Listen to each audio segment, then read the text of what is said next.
പച്ചരി കുതിർക്കാതെയും പൊടിക്കാതെയും അരയ്ക്കാതെയും നല്ല നാടൻ നെയ്യപ്പം ഉണ്ടാക്കിയാലോ.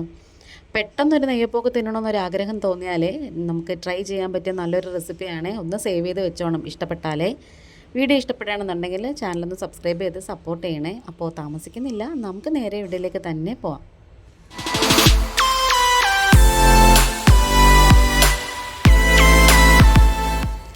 ഈ ഒരു നെയ്യപ്പം ഉണ്ടാക്കാൻ വേണ്ടിയിട്ട് മെഷറിംഗ് കപ്പ് ഉണ്ടല്ലോ, 240 ml കപ്പിൽ 1 കപ്പ് നന്നായിട്ട് വറുത്ത അരിപ്പൊടി ഉണ്ടല്ലോ, പത്തിരിപ്പൊടി, അതെടുത്തിട്ടുണ്ട്. പിന്നെ 1/2 കപ്പ് മൈദയും 1 നുള്ളു ഉപ്പും കൂടി ചേർത്തിട്ടുണ്ട്. ഇനി ഇതൊരു സ്പൂണ് കൊണ്ട് നന്നായിട്ട് ഇങ്ങനെ ഒന്ന് മിക്സ് ചെയ്ത് യോജിപ്പിച്ചെടുക്കാം. മൈദയും അരിപ്പൊടിയൊക്കെ ഒന്ന് മിക്സ് ആവാൻ വേണ്ടിയിട്ട്.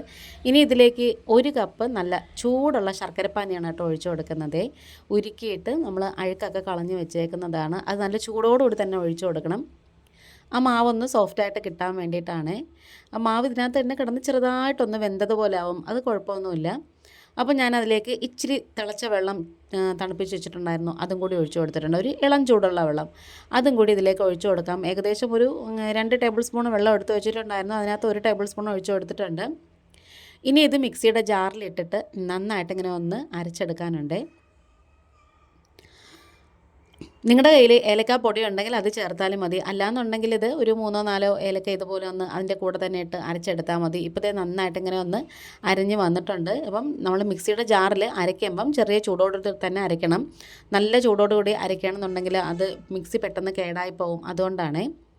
ഇനി ഇത് നമ്മൾ നേരത്തെ എടുത്ത് വെച്ച പാത്രത്തിലേക്ക് തന്നെ ഒഴിച്ചു കൊടുക്കാമേ. ഇത് ഫുള്ളും നമുക്ക് ആ പാത്രത്തിലേക്ക് ഒഴിച്ചു കൊടുക്കാം. ഈ ഒരു മാവ് കഴിക്കാൻ തന്നെ നല്ല ടേസ്റ്റാണ് കേട്ടോ. ഇനി നമുക്കിതിലേക്ക് ചേർത്ത് കൊടുക്കേണ്ടത് കുറച്ച് റവയാണ് കേട്ടോ. അത് വറുത്തതോ വറുക്കാത്തതോ ഏതായാലും കുഴപ്പമില്ല. ഒരു 2 ടേബിൾ സ്പൂണൊക്കെ മതി, അതും കൂടി ചേർത്ത് കൊടുക്കാം. പിന്നെ കുറച്ച് ജീരകം, അത് ഓപ്ഷണലാണ്. ചിലർക്ക് ജീരകത്തിൻ്റെ ഫ്ലേവർ ഇഷ്ടം കാണത്തില്ല, പക്ഷെ അതും കൂടി ചേർത്താൽ നല്ലൊരു ടേസ്റ്റ് കിട്ടാറുണ്ട്. കുറച്ച് മതി കേട്ടോ. ഇനി അതുപോലെ തന്നെ ഒരു 2 നുള്ള് സോഡാപ്പൊടിയും കൂടി ചേർത്ത് കൊടുക്കാം. അപ്പക്കാരമില്ലേ നമ്മൾ അപ്പത്തിനൊക്കെ ചേർക്കുന്ന ബേക്കിംഗ് സോഡ, അതും കൂടി ചേർത്ത് കൊടുത്തിട്ട് നന്നായിട്ട് ഇങ്ങനെ മിക്സ് ചെയ്ത് യോജിപ്പിച്ചെടുക്കണം. ആ സോഡാപ്പൊടിയൊക്കെ നന്നായിട്ട് ഈ മാവിലൊന്ന് സെറ്റായിട്ട് വരണം, അതിന് വേണ്ടിയിട്ടാണ് കേട്ടോ. ഈ ഒരു കൺസിസ്റ്റൻസി ആയിട്ടുണ്ട്. അപ്പോൾ നമ്മൾ നേരത്തെ എടുത്ത് വെച്ചതിനകത്തുനിന്ന് ഒരു ഇച്ചിരി വെള്ളവും കൂടി ഇതിലേക്ക് ഒഴിച്ചു കൊടുത്തിട്ട് നമ്മളൊന്ന് ലൂസാക്കി എടുക്കുവാണ്. കാരണം റവ ചേർക്കുമ്പം മാവ് കുറച്ച് കട്ടിയായിട്ട് വരും, അതുകൊണ്ടാണ്. ഇനി ഏകദേശം ഒരു 2 ടേബിൾ സ്പൂണോളം തേങ്ങാക്കൊത്തും പിന്നെ 1 ടീസ്പൂണോളം കറുത്ത എള്ളുണ്ടല്ലോ, അതും കൂടി ഒരു 2 ടേബിൾ സ്പൂണ് നെയ്യിൽ മൂപ്പിച്ച് വെച്ചിട്ടുണ്ടായിരുന്നു, അതും കൂടി ചേർത്ത് കൊടുക്കാം. ഇനി നമ്മളിത് വറുക്കാൻ പോകുന്നത് സൺഫ്ലവർ ഓയിലാണ്. ശരിക്കും പറഞ്ഞാൽ ഉണ്ണിയപ്പവും നെയ്യപ്പവും ഒക്കെ വെളിച്ചെണ്ണയിൽ വറുക്കുമ്പോഴാണ് കേട്ടോ നല്ല ടേസ്റ്റ് കിട്ടുന്നത്. പക്ഷേ ഇപ്പോഴത്തെ വെളിച്ചെണ്ണയുടെയൊക്കെ ഒരു വിലയ്ക്ക് അതെന്തായാലും നമുക്ക് ചെയ്യാൻ പറ്റത്തില്ല. അപ്പോൾ നമ്മൾ സൺഫ്ലവർ ഓയിലിനകത്തോട്ട് 1 തവി മാവ് ഒഴിച്ചു കൊടുത്തിട്ടുണ്ട്. അത് നമ്മൾ ഇട്ടപ്പോൾ തന്നെ നന്നായിട്ടിങ്ങനെ വീർത്ത് പൊങ്ങി വന്നിട്ടുണ്ട്. നെയ്യപ്പം ആകുമ്പോൾ നമുക്കിങ്ങനെ ഓരോന്നായിട്ട് ഇങ്ങനെ ഉണ്ടാക്കിയെടുക്കാൻ പറ്റത്തുള്ളൂ. അങ്ങനത്തെ ഇത് നന്നായിട്ടിങ്ങനെ മൊരിഞ്ഞ് വന്നപ്പോഴത്തേക്ക് നമ്മൾ തിരിച്ച് മറിച്ചു വിട്ട് നന്നായിട്ട് വേവിച്ച് മൊരിച്ചെടുക്കുവാണ്. ഇത് മീഡിയത്തിൽ തന്നെ ഇട്ടാക്കണം, കാരണം ഉള്ളു ഭാഗമൊക്കെ നന്നായിട്ട് വെന്ത് കിട്ടാനുണ്ട്. നമ്മുടെ ഈ ചാനലിൽ അപ്ലോഡ് ചെയ്യുന്ന വീഡിയോസൊക്കെ നിങ്ങൾക്ക് ഇഷ്ടപ്പെടുകയാണെന്നുണ്ടെങ്കിൽ നിങ്ങളുടെ ഫ്രണ്ട്സ് ആൻഡ് ഫാമിലിക്ക് ഒന്ന് ഷെയർ ചെയ്ത് കൊടുത്ത് സപ്പോർട്ട് ചെയ്യണം. കുറേ നല്ല റെസിപ്പീസും വ്ളോഗ്സും ഒക്കെ നമ്മൾ അപ്ലോഡ് ചെയ്തിട്ടുണ്ട് കേട്ടോ. ഇത് ചെറിയ തീയിൽ കിടന്ന് മൊരിഞ്ഞ് വരുമ്പോഴാണ് ആ ഉള്ള ഭാഗമൊക്കെ നന്നായിട്ടിങ്ങനെ ഒന്ന് വെന്ത് കിട്ടുന്നത്. അപ്പോൾ അല്ലാന്നുണ്ടെങ്കിൽ നമ്മളിത് തണുത്ത് കഴിയുമ്പോഴും ഉള്ളിലൊരുമാതിരി പച്ച ചുവയ്ക്കും, അതുകൊണ്ടാണ്. അങ്ങനത്തെ ഇതിപ്പം ഏകദേശം നന്നായിട്ടിങ്ങനെ മൊരിഞ്ഞ് വന്നിട്ടുണ്ട്, നന്നായിട്ട് വീർത്ത് വന്നിട്ടുണ്ട്. നമ്മൾ ബേക്കിംഗ് സോഡയൊക്കെ ചേർത്തുകൊണ്ട് തന്നെ. സാധാരണ നമ്മൾ നെയ്യപ്പം ഉണ്ടാക്കുമ്പം പച്ചരി കുതിർത്ത് കഴുകിയതിന് ശേഷം കുതിർത്ത് ഒന്നുകിൽ പൊടിക്കും അല്ലെങ്കിൽ അരച്ചെടുക്കും.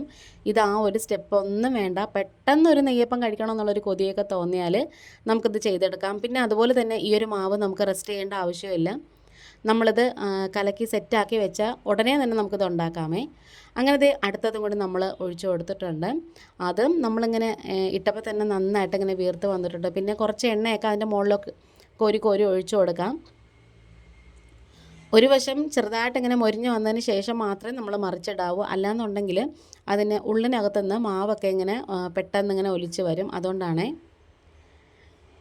അങ്ങനത്തെ നമ്മൾ അതും കൂടി റെഡിയാക്കി എടുത്തിട്ടുണ്ട്. അപ്പം ഈ ഒരു നെയ്യപ്പം കാണുമ്പോൾ തന്നെ നിങ്ങൾക്ക് മനസ്സിലാവും നല്ല സോഫ്റ്റാണ്, പുറം ഭാഗമൊക്കെ നല്ല ക്രിസ്പിയാണ് കേട്ടോ. നമ്മുടെ വീഡിയോയും ഏകദേശം വൈൻഡപ്പ് ചെയ്യാറായി. ഈ ഒരു വീഡിയോ ഇഷ്ടപ്പെടുകയാണെന്നുണ്ടെങ്കിൽ ഒന്ന് സബ്സ്ക്രൈബ് ചെയ്ത് സപ്പോർട്ട് ചെയ്യണം. അപ്പോൾ ഇന്നിപ്പോൾ ഇത്രയേ ഉള്ളൂ. വേറൊരു വീഡിയോ ആയിട്ട് വേഗം വരാം. Thanks for watching.